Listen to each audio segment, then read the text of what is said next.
வானம் வரும் மேகம் வரும் கூட உன்னோடு நானும் வந்தால் என்னடி அம்மா தென்மதுரை சேரும் வரை ஆண் துணையாக ஏழை என்னை ஏற்றுக்கொள்ளம்மா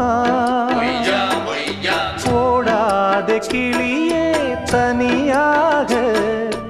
ஏதேனும் நடக்கும் தவறாக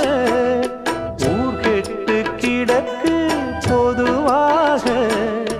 ஒன்றாக நடப்போம் மெதுவாக காலடி நோக நாலடி போக பாதையிலே பூவிரிப்பேன் நானே புது ரூட்டுல தான் நல்ல ரோட்டுல தான் நின்றாடும் வெள்ளி நிலவு இந்த ராத்திரியில்